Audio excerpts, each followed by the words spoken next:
안녕하세요. 인생에서 결혼을 삭제한 40대 초반 여자입니다. 제 소개를 들으시니까 갑자기 속이 갑갑하시죠? 남의 집 딸이라고 해도 40 넘은 딸이 결혼을 포기했다고 하면 그 집 부모 속 좀 터지겠구나 생각하실 겁니다. 저랑 비슷한 나이에 자식을 둔 부모님들은 예쁜 손자 손녀들 재롱 보실 때잖아요. 그래도 불행 중 다행인 건 2명 있는 남동생들은 장가가서 예쁜 가정을 잘 꾸리고 산다는 겁니다. 그래서 저는 과감하게 결혼을 포기해버렸어요. 하지만 여전히 부모님 주변에서 저를 보고 큰딸 아직 시집 안 갔어? 같은 말들이 많은 것 같습니다. 저희 부모님은 저의 선택을 존중해 주시는데 부모님 입장에서는 많이 속상할 것 같다는 생각이 드네요. 아버지는 관광버스 운전기사로 성실하게 일하고 계시지만 원래는 사업을 하시던 분이셨어요.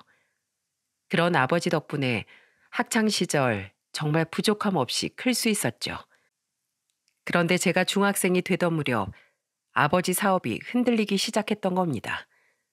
삼남매가 하고 싶다는 건 무조건 다 해주시던 아버지는 어떻게든 부도를 막기 위해 밤낮 없이 노력하셨어요. 하지만 아버지 피땀 흘리는 노력에도 아버지의 사업은 무너지고 말았습니다. 그때 식구들은 원래 살던 집보다 작은 집으로 이사까지 하게 됐어요. 어렸던 막내 동생은 방을 혼자서 쓰다가 둘째와 같이 방을 쓰게 되니까 화를 내면서 불평을 내뱉었습니다. 엄마, 나 형이랑 방 쓰기 싫어. 나 혼자 쓸래. 남는 방이 없잖아. 형이랑 사이좋게 써. 싫어. 싫다고. 내 침대도 없고 책상도 없고 형이랑 바닥에 이불 깔고 자는 거 싫다고. 막내 동생은 집안이 망했다는 사실을 제대로 알지 못했어요. 엄마도 갑자기 아버지 사업이 망하니까 저희들에게 제대로 설명해 줄 겨를이 없었던 겁니다. 그래도 저는 중학생이라 그런지 집이 망했다는 걸 어느 정도는 알고 있긴 했어요. 하지만 아버지 사업이 망했다고 해서 그렇게 어려운 생활이 이어질 거라곤 상상도 못했던 겁니다. 원래는 주부로 지내던 엄마도 식당에 일을 하러 나갈 정도로 집안 사정이 안 좋았어요. 하루아침에 가족들을 힘들게 만들었다는 죄책감에 아버지는 한동안 힘을 내지 못하셨죠. 그래도 저희 아버지는 술에 기대거나 그 자리에서 한탄만 하지 않고 최선을 다해 일하셨습니다. 몇 개월 뒤 아버지는 가족들과 오랜만에 외식을 하면서 진지한 목소리로 이런 말까지 하셨습니다. 너희들도 알다시피 지금 우리 집이 너무 어려워. 그리고 이렇게 어려운 상황을 만든 건 이 아빠다. 그러니까 엄마한테 화내고 떼쓰지 말고 이 아빠한테 다 말하거라. 진지한 아버지의 말에 저는 고개를 숙였어요. 그리고 아버지의 말에 삼남매는 꿀먹은 벙어리가 될 수밖에 없었습니다. 갑자기 바뀐 환경에 적응하는 게 힘들어서 그때 한창 지지고 볶고 지낼 때였거든요.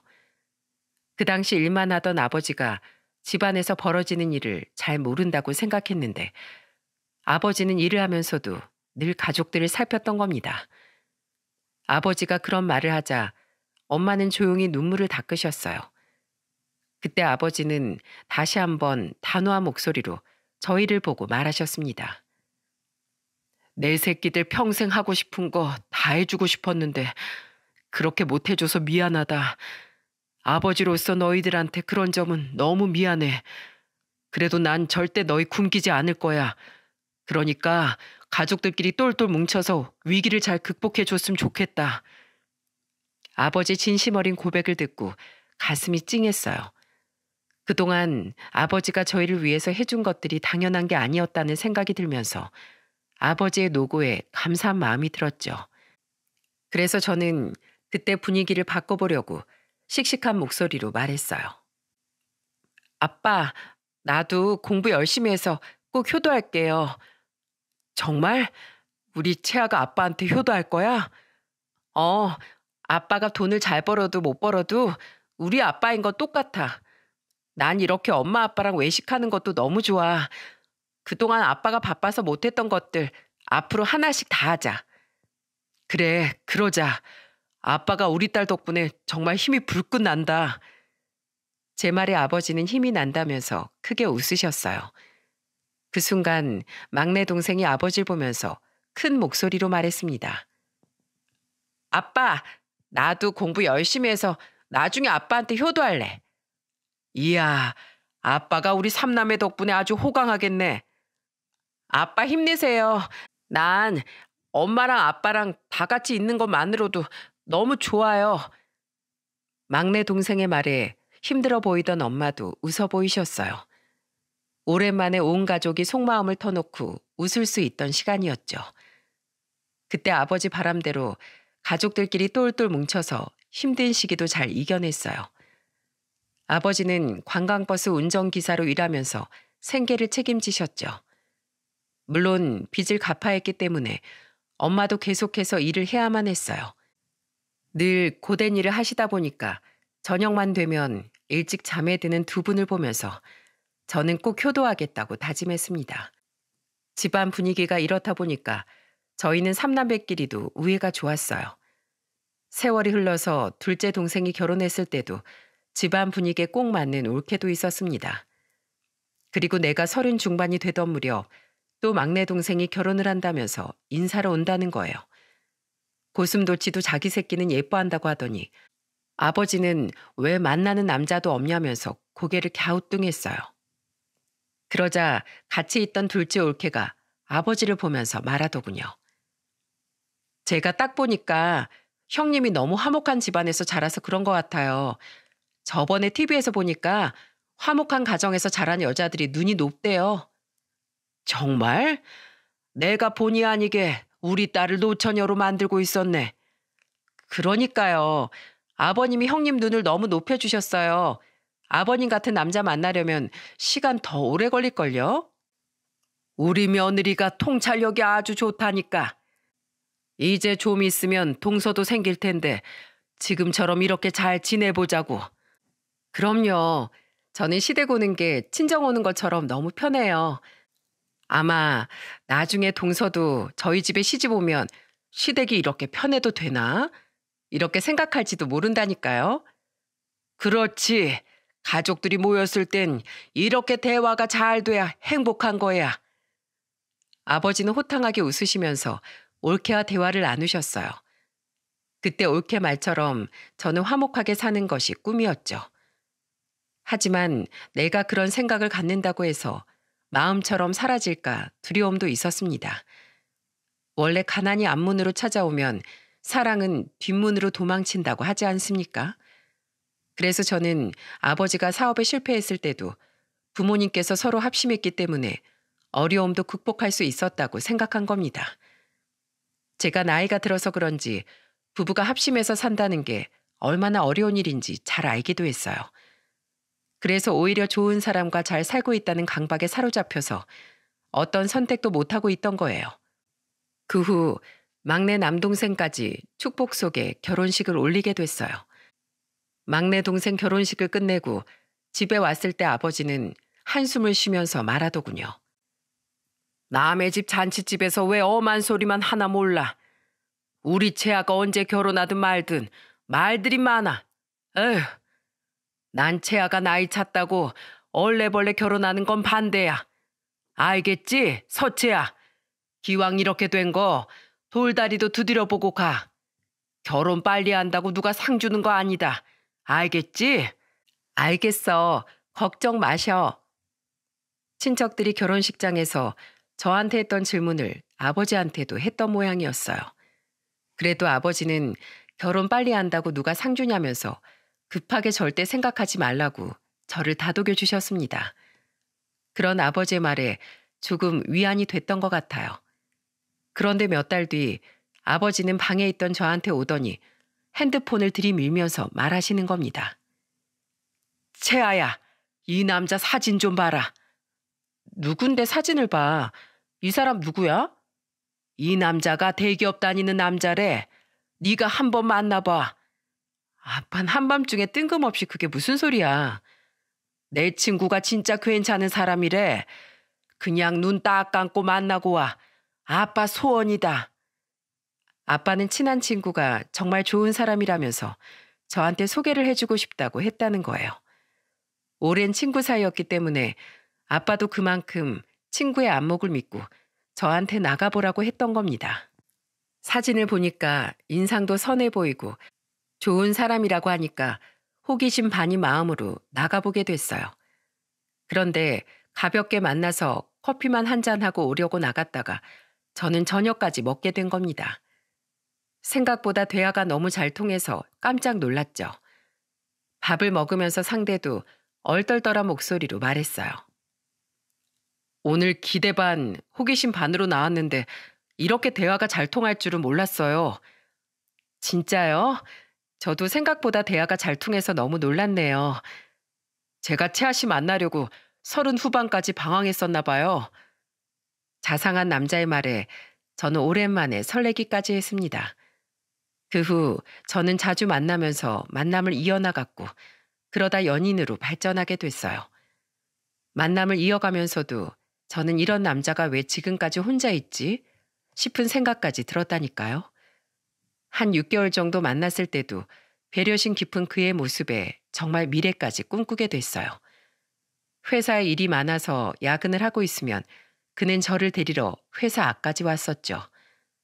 그때 남자친구는 늦은 시간 회사에서 나오는 저를 보고 궁금한 목소리로 물었습니다. 우와, 회사가 크다. 직원은 몇 명이나 되는 거야? 우리 회사 직원들 많지. 근데 왜? 우리 회사 다니고 싶어? 어? 아니, 그냥 이런 회사는 몇 명이나 다니나 궁금해서. 갑자기 뜬금없는 질문을 하던 남자친구가 이상했지만 이때만 해도 크게 신경 쓰지 않았어요. 그런데 그 무렵부터 남자친구 질문들이 어딘가 좀 이상하게 느껴지기 시작했습니다.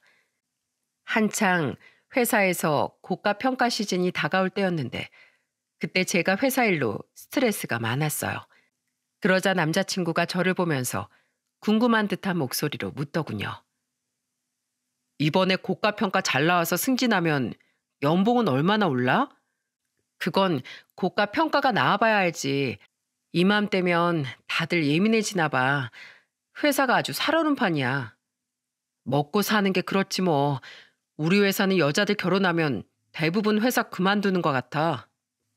너도 결혼하고 애 낳으면 회사 그만둘 거야? 상황에 따라서 다르겠지. 그런데 그건 왜? 아니, 요즘 외벌이로 애들 키우는 거 힘들잖아. 한 명이 사업이라도 해서 돈 많이 벌 거 아니면 맞벌이 해야 되지 않을까? 근데 아버님이 원래 사업하셨다고 하던데 맞아? 옛날에 하시긴 하셨는데 지금은 다 정리했어. 아, 그래? 그래도 사업하시던 분이면 능력이 상당하시겠다. 그날따라 남자친구의 질문이 참 이상했어요. 그래도 둘 다 나이가 있다 보니까 그런 질문들을 할 수도 있지 싶었습니다. 하지만 며칠 뒤 저는 남자친구의 실체를 알게 됐던 거죠. 역시 사람은 가장 많이 하는 생각이 입 밖으로 나오게 되는 것이 맞는 것 같아요. 한동안 저한테 회사 연봉, 복지 같은 질문을 하던 남자친구가 왜 그런 질문을 했는지 한 방에 알게 된 사건이 터진 겁니다. 남자친구와 차를 타고 가다가 저는 휴지를 찾고 있었어요. 운전 중이던 남자친구가 뒷좌석에 휴지가 있다길래 손을 뒤로 뻗었습니다. 그런데 제 손에 잡힌 건 휴지가 아니라 한 종이였어요. 이게 무슨 종이인가 싶어서 저도 모르게 내용을 보게 됐죠. 그런데 그 종이 상단에는 등기사항 증명서라는 제목이 적혀 있었어요. 하지만 그 종이에 적혀 있던 익숙한 주소가 바로 제가 살던 집이었다는 게 문제였던 겁니다. 저는 그걸 본 순간 너무 황당해서 남자친구를 보면서 따져 물었어요. 이게 뭐야? 왜 우리 집 등기부 등본이 오빠 차에서 나와? 어? 그게 왜 거기 있지? 아, 그게... 변명할 생각하지 말고 똑바로 말해. 차 세워. 당장 세워. 저는 너무 화가 나서 차를 세우라고 냅다 소리를 질렀습니다. 당황한 남자친구가 차를 갓길에 세웠고 저는 그 종이를 눈앞에 들이밀면서 소리쳤어요. 이거 뭐야? 당장 말해. 머리 굴리면서 거짓말하다 걸리면 알지? 오늘 내 손에서 죽을 각오하고 대답해. 다 설명할게. 제발 진정 좀 해. 내가 지금 진정하게 생겼어? 이제껏 나 몰래 이런 짓 하고 있던 거야? 지금 이게 뭐 하자는 거야? 이렇게 비겁한 사람인 줄 알았으면 만나지도 않았어. 뭐? 지금 말 다 했어? 막말로 너랑 내가 20대도 아닌데 다 알아볼 수 있는 거 아니야? 너도 나 대기업 다니니까 만나본다고 한 거잖아. 왜 나만 쓰레기 취급하는 건데? 내가 직업만 보고 만날 거였으면 너 만나지도 않았어. 대기업이 무슨 공무원도 아니고. 그래봐야 나랑 같은 파리 목숨인데 뭐가 잘났다고 너를 만나? 와, 너 말 다 했어? 나야말로 너한테 제대로 당한 거야. 30 중반 여자라고 하길래 집안에 돈이라도 많은 줄 알았다. 그런데 다 찾아보니까 가진 것도 없이 나이만 많은 여자라 나도 뒤통수 맞았다고. 그동안 다정한 사람이라고 믿었던 남자친구의 말에 저는 큰 배신감과 모욕감까지 느꼈어요. 그러니까 남자친구는 그동안 저에 대해서 조건을 다 따져보고 있던 겁니다. 그런데 옛날에 사업했던 집안치고 시시하다는 걸 느끼고 있던 찰나였던 거예요. 저는 그 순간 화가 치밀어 올라서 들고 있던 아이스 커피를 냅다 얼굴에 뿌렸죠. 그러면서 남자친구를 보고 소리쳤어요. 그런 식으로 100원 한 장까지 따져서 만난다고 그게 영원할 것 같아? 결혼이 목적이면 사람을 봐야지. 누가 그렇게 조건만 보고 결혼을 하냐?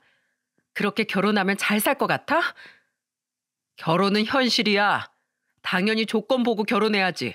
안 그래? 그리고 너희 부모님은 사업까지 했다는 사람들이 겨우 그런 집에 살고 있냐? 진짜 한심하다. 나는 아이 들어서 그 꼴 안 되려고 이러는 거야. 알겠냐? 이게 진짜 뚫린 입이라고 뱉으면 다 말인 줄 아나? 어디서 그딴 소리를 해? 아! 야! 너 미쳤어? 저는 너무 화가 나서 비겁한 놈의 정강이를 발로 차버렸어요. 있는 힘껏 차서 그런지 다리를 부여잡고 자리에 주저앉았습니다. 그걸 보면서 저는 화를 내면서 소리쳤어요. 오른쪽 다리도 똑같이 쳐줄까? 너 다시 내 눈앞에 나타나지도 마. 알겠니? 그리고 그렇게 재고 따지는 거 언제까지 가나 보자. 나는 네 꼴 안 나려고 절대 너처럼은 안 살 거야. 당장 꺼져. 제가 또 발로 찰 기세로 소리치니까 꽁지 빠지게 도망가더군요. 한동안 진심을 다해 사랑했던 사랑과 이런 식으로 끝이 나니까 무너져 내리는 것 같았습니다. 그리고 아버지는 이런 사실을 뒤늦게 알고 저한테 위로의 말을 건넸어요. 채아야, 아빠가 괜히 만나보라고 해서 미안하다. 아빠, 어떻게 알았어? 설마 그 자식이 아빠한테까지 갔어? 아니, 친구 놈이 나한테 사과해서 알았어. 미안해. 사람 본심을 누가 알아. 괜찮아. 난 미리 알아서 다행이라고 생각하는데 나 정말 괜찮아. 우리 딸이 아주 씩씩하고 용감하게 잘 컸네. 이게 다 엄마랑 아빠가 이렇게 키워줘서 그런 거야. 난 아빠 같은 사람 만나서 결혼하고 나 같은 딸 낳아서 잘 키울 거야. 그래, 아빠가 우리 딸 응원한다. 은근히 여린 마음을 가진 아버지는 저를 위로해 줬어요. 엄마는 뒤늦게 이 사실을 알고 화를 내면서 소리쳤습니다. 뭐 그런 웃기는 자식이 다 있어? 채아야, 아주 다리를 다 부러뜨리고 오지 그랬어. 남몰래 뒤에서 뒷조사한 인간들이 제일 못된 거야. 사람이 말이야. 돈은 있다가도 없고 없다가도 있는 건데 그런 정신머리로 얼마나 잘 사나 보자. 분명히 내 딸이 더 잘 살 거야. 걱정 마. 내가 아이스커피도 뿌리고 정강이도 확 후려치고 왔어. 엄마는 제 말에 잘했다고 박수까지 쳐줬어요. 처음 당하는 일이라서 저도 부모님도 그저 당황스럽기만 했네요. 알고 보니까 아빠 친구가 주선해준 남자는 재고 따지느라 마흔을 코앞에 두고도 결혼을 못하고 있던 거였죠. 거기까진 몰랐던 아빠 친구가 착실하게 돈 모을 줄도 알고 성실한 사람이라서 소개를 해줬던 겁니다. 이렇게 30 중반의 상처를 받고 나니까 누굴 만나는 게 어렵더라고요. 누굴 만나도 다 저를 저울에 올려놓고 재고 있을 것 같더군요.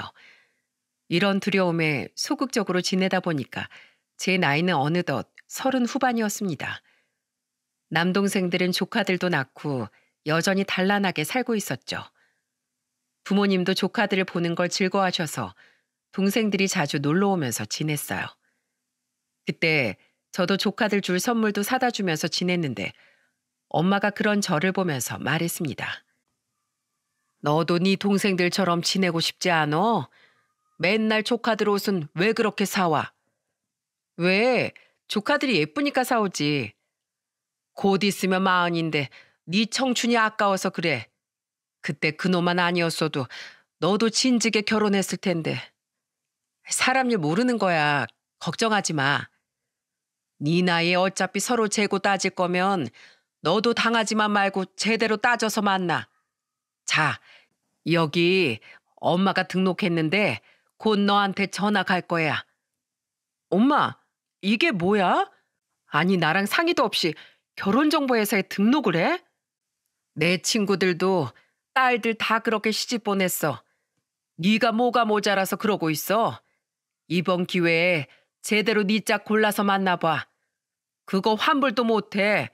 네가 못한다고 하면 돈 버리는 꼴이니까 네가 알아서 해. 엄마가 큰돈 썼는데 공중에 날리고 싶으면 가지 말던지.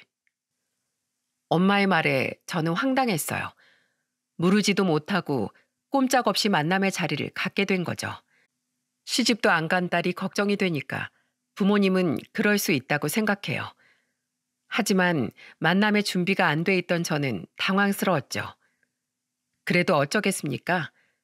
이대로 돈을 날릴 수 없으니까 저는 결혼정보회사 직원이 보내준 프로필을 보고 소개팅을 하게 됐어요.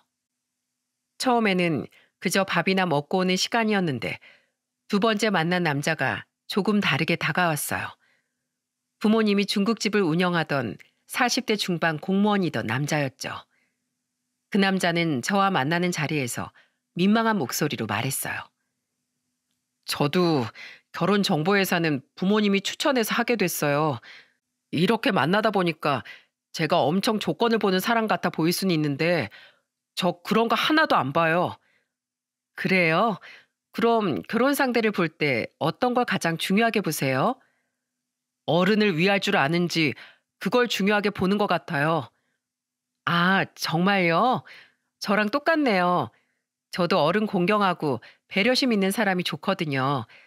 전 어릴 때 부모님이 사업이 어려워져서 힘들었던 적이 있었거든요.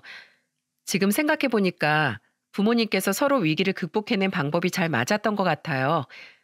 그래서 저는 나이가 들수록 조건보다 사람을 더 보게 되더라고요. 저도 그래요. 부모님이 자영업을 하셔서 좋았다, 어려웠다 하는 걸 보면서 어떤 사람이랑 살아가는지가 중요하다고 생각해요. 서로 통성명하고 가치관에 대해 이야기하면서 정말 잘 맞다는 생각이 들었어요. 게다가 대화가 물 흐르듯 흘러가니까 자꾸 더 만나보고 싶더군요. 그렇게 저는 결혼정보회사를 통해서 두 번째 만남 만에 연애를 하게 됐어요. 남자친구는 정말 얘기했던 대로 어른들께 참 잘했습니다. 특히 저희 아버지가 관광버스를 운전한다고 하니까 한 번은 저한테 박스를 하나 건네면서 말하더군요. 자, 이거 흑염소 진액인데 피로 회복에 좋다더라. 아버님 운전하다 보면 피곤하실 텐데 하루에 하나씩 꼭 챙겨드리라고 해. 언제 이런 걸 준비했어? 우리 부모님이 맨날 피곤하다고 하시길래 사는 김에 같이 샀어. 예비 사이가 드리는 선물이라고 하면서 전해드려. 나 지금 점수 따려고 노력하는 거야. 남자친구는 이렇게 연애하는 와중에도 살뜰히 챙겨줬어요. 부모님은 그런 남자친구를 마음에 쏙 들어했습니다. 말 안 해도 알아서 이렇게 해주는데 누가 싫어하겠습니까? 그렇게 저와 남자친구는 아무런 문제 없이 잘 만나고 있었어요. 그러다가 저는 예비 시부모님과 밥을 먹게 됐죠. 그런데 그 자리에서 저는 한 가지 이상함을 느꼈어요. 밥을 먹는 내내 예비 시모가 남자친구 앞에다가 반찬을 끌어다 놔주는 거예요.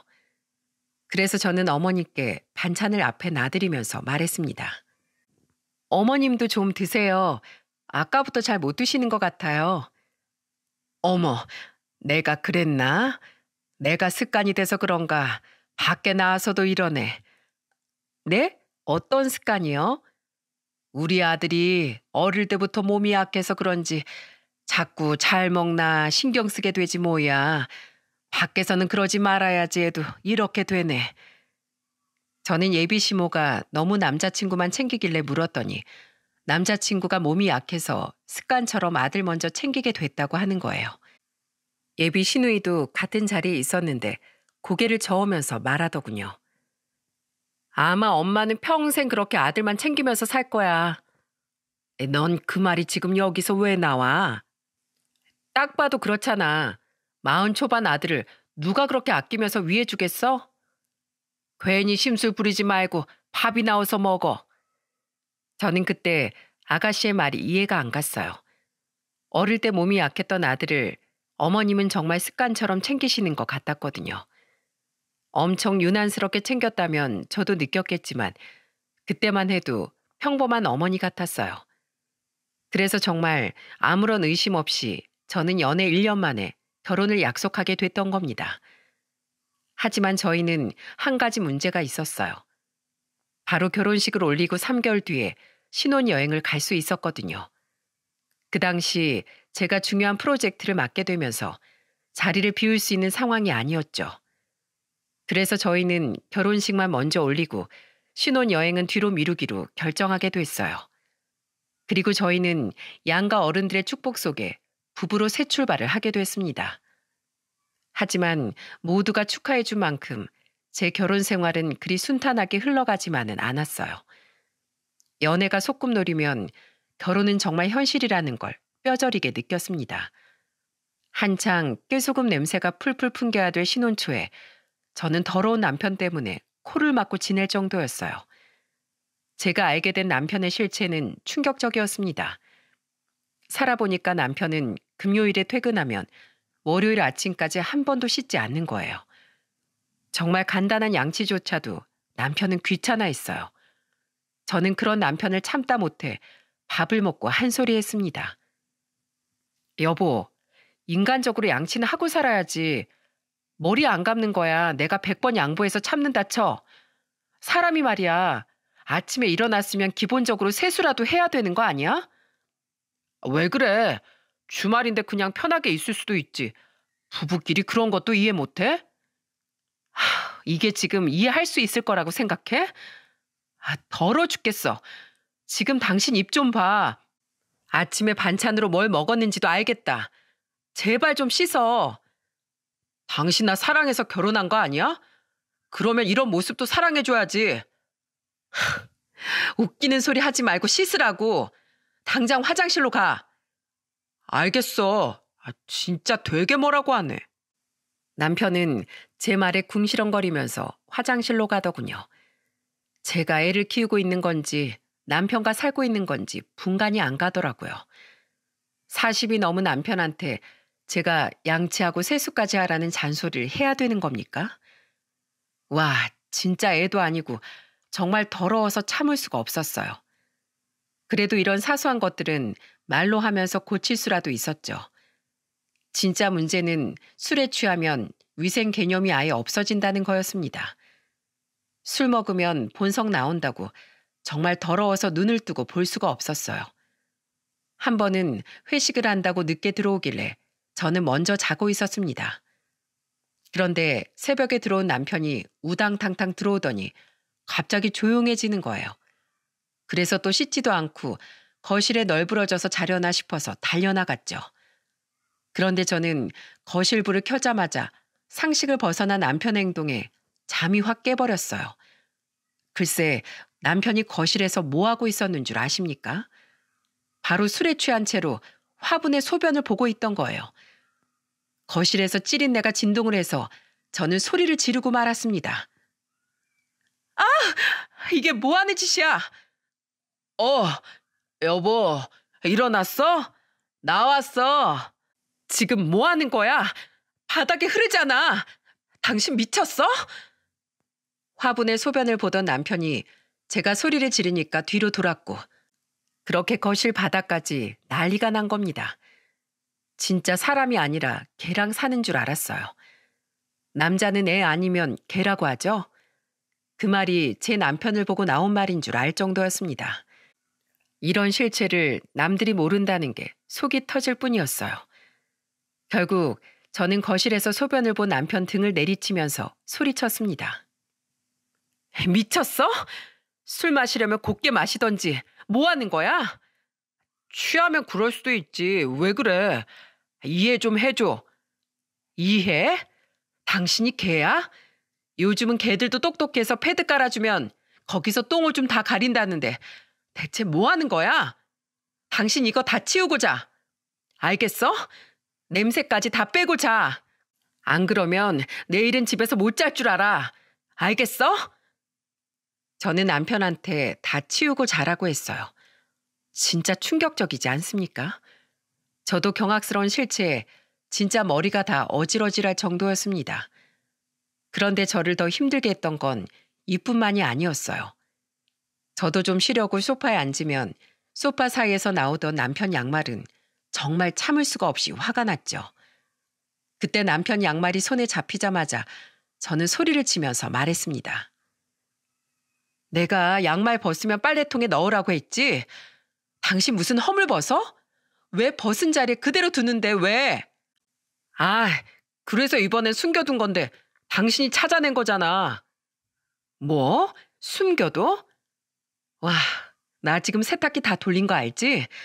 당신 숨겨둔 양말 전부 찾아서 싹 다 손빨래해. 앞으로 빨래통에 안 넣어둔 빨래는 직접 손빨래야.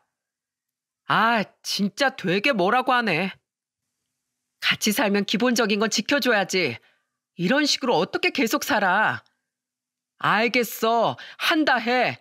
이거 뭐 어렵다고 난리야? 남편은 집안 곳곳 숨겨둔 양말을 찾아 손빨래를 시작했어요. 양말이 무려 5개나 나왔더군요. 그런데 고작 그거 손빨래하고 허리 아프다면서 거실 한가운데 대자로 뻗어 누워버리는 겁니다. 정말 이런 실체를 알면 알수록 혼돈이 왔어요. 그런데 그날 이후 저는 더 충격적인 상황들과 마주했습니다. 바로 시모가 남편이 양말을 손빨래했다는 소리에 신혼집까지 쫓아온 거예요. 주말 아침에 누군가 현관문을 발로 차면서 소리치길래 깜짝 놀라서 문을 열었습니다. 문을 열자 잔뜩 화가 난 시모가 저를 보면서 소리치면서 말했어요. 너 우리 아들 손빨래 시켰다면서? 내가 어떻게 키운 아들인데 그런 일을 시켜? 지금 그것 때문에 오신 거예요? 같이 살다 보면 집안일도 하는 거죠. 내 아들이 그런 일 할 거였으면 결혼 안 시켰지. 남편 내조 하나 제대로 못하고 뭐 하는 거야? 제가 집에서 노는 사람도 아닌데 어떻게 내조만 해요? 서로 도와가면서 해야죠. 저는 다짜고짜 화를 내면서 따져 묻는 시모가 이해가 안 갔어요. 제가 결혼한 거지 남편 뒷바라지 하려고 결혼한 건 아니지 않습니까? 그래서 저는 어머니께 제 생각을 분명하게 말했던 겁니다. 하지만 어머님은 그날 이후 아예 저희 집을 수시로 오셨어요. 심지어는 출근 시간에 반찬을 잔뜩 싸와서 주방에서 아침까지 차리고 있는 겁니다. 남편한테는 미리 전화하고 왔던 건지 남편이 시모 문을 열어준 것 같았어요. 아침을 차리면서 시모는 저한테 잔소리를 하면서 말했습니다. 여자가 밖에서 일하는 것도 좋지만 집안일이 우선이지. 아침에 빵 쪼가리 먹고 출근하는 게 말이 된다고 생각해? 하여튼 이래서 내가 하루도 마음을 놓을 수가 없다니까. 요즘에 아침 챙겨 먹는 사람 얼마 없지 않나요? 시모는 한 끼라도 걸으면 남편이 곧 죽을 사람인 것처럼 아침부터 진수성찬을 차리셨더군요. 그런데 좀 어이없는 게 하나 있었습니다. 그렇게 차려놓은 식탁에 남편 밥만 있었다는 거예요. 그러면서 저를 보더니 시모가 비아냥거리면서 말했습니다. 넌 아침 안 먹는다고 해서 일부러 안 차렸어. 괜찮지? 네, 괜찮아요. 그러면 저는 먼저 출근할게요. 뭐? 간다고? 남편 밥 먹는 거 보고 가야지. 제가요? 왜요? 하늘 같은 남편이 밥을 먹는데 그냥 가? 너도 참 경우가 없다. 출근하는 사람 보고 아침부터 이게 무슨 뚱딴지 같은 소리랍니까? 너무 어이가 없어서 시모를 보면서 말했어요. 어머님, 제 하늘에는 구름만 둥둥 떠다녀서요.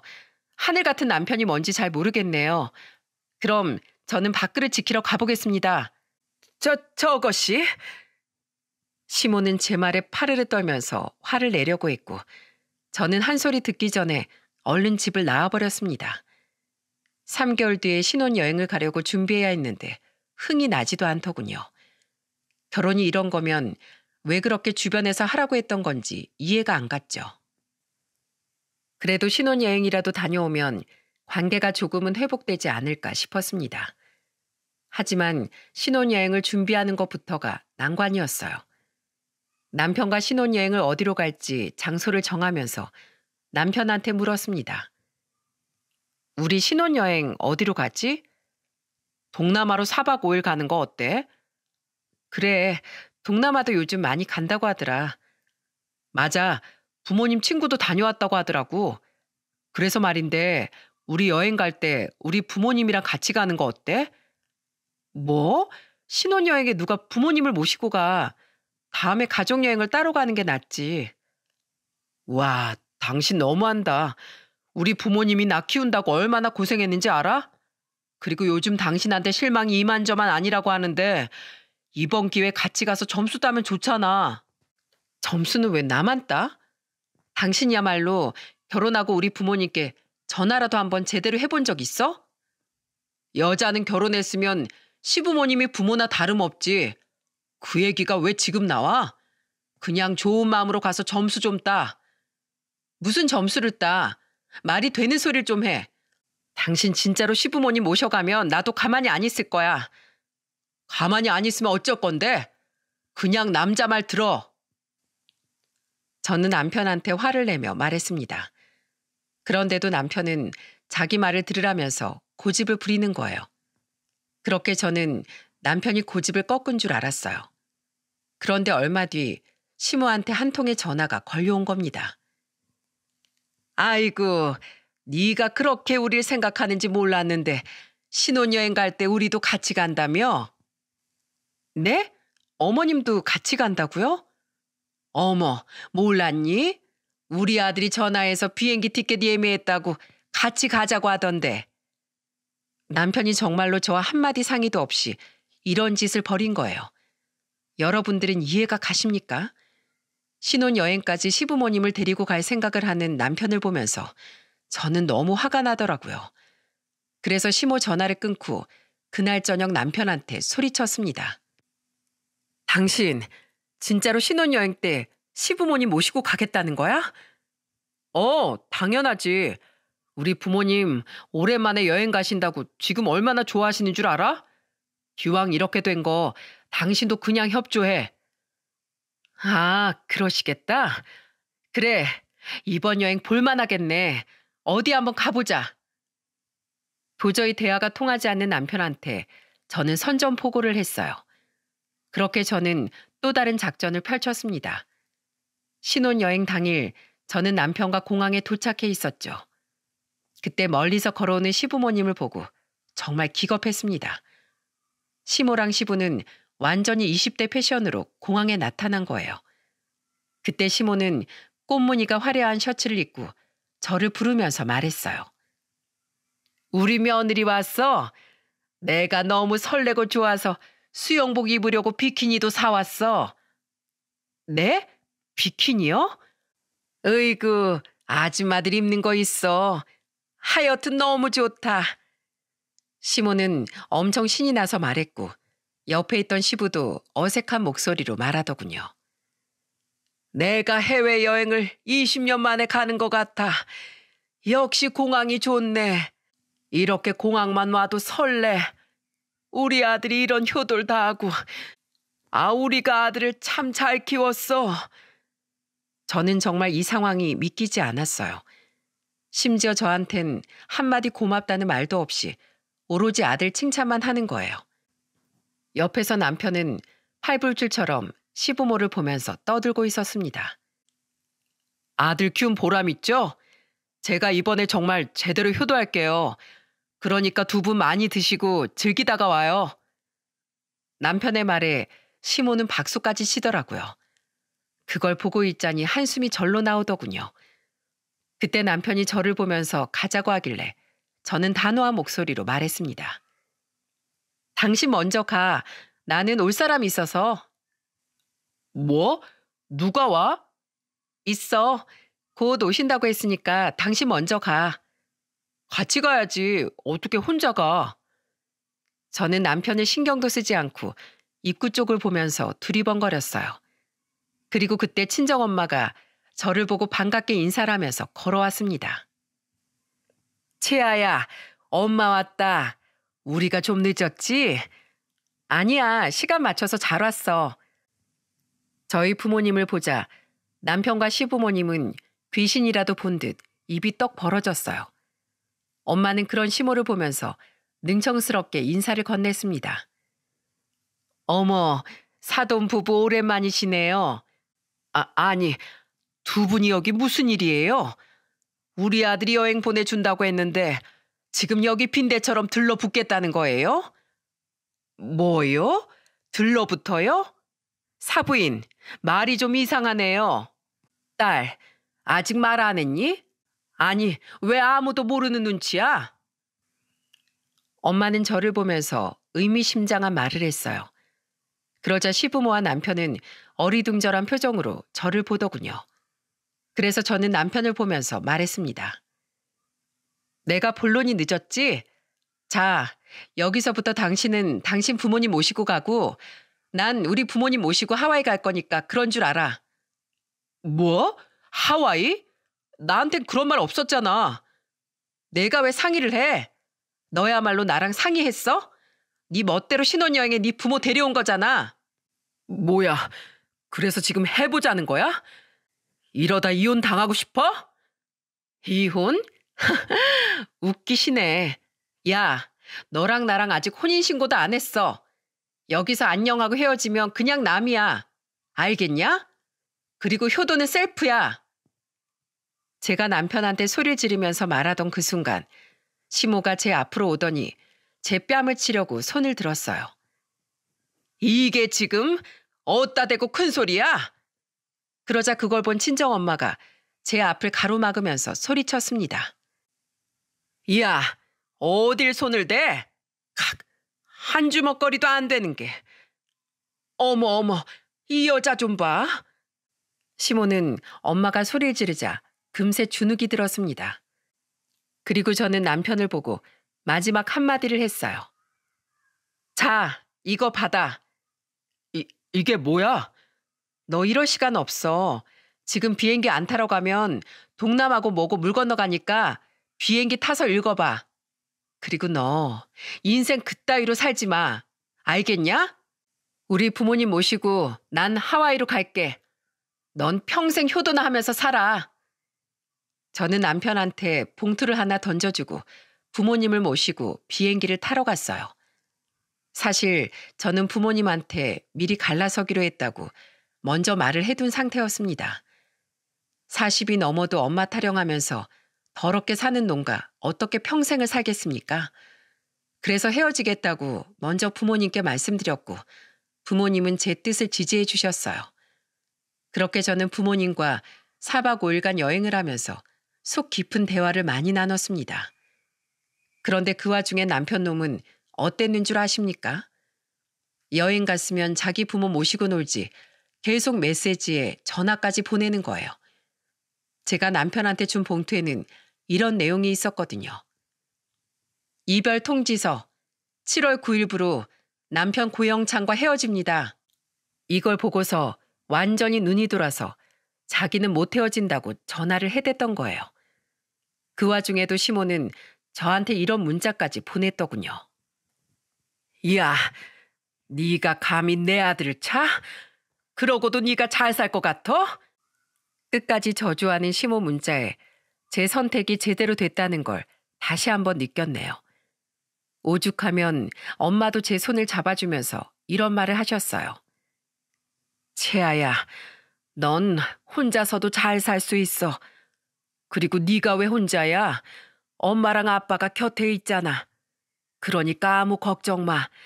너를 위한 선택을 해. 저는 그렇게 여행 내내 부모님과 즐거운 추억을 잔뜩 쌓으면서 보냈답니다. 그리고 부모님의 진실한 사랑을 느끼면서 앞으로 정말 효도하면서 살겠다고 다짐했어요. 그 후 저는 한국에 돌아와서 신혼집을 다 정리했습니다. 남편 놈은 끝까지 저한테 매달리면서 애원하더라고요. 내가 잘못했어. 나한테 다시 한 번만 기회를 주면 안 될까? 3개월 만에 갈라서게 너무 아깝잖아. 볼장 다 봤는데 뭐가 아까워? 난 네가 평생 마마보이로 살 거 딱 알겠던데? 넌 평생 그런 식으로 살아. 더럽고 치사하게. 알겠냐?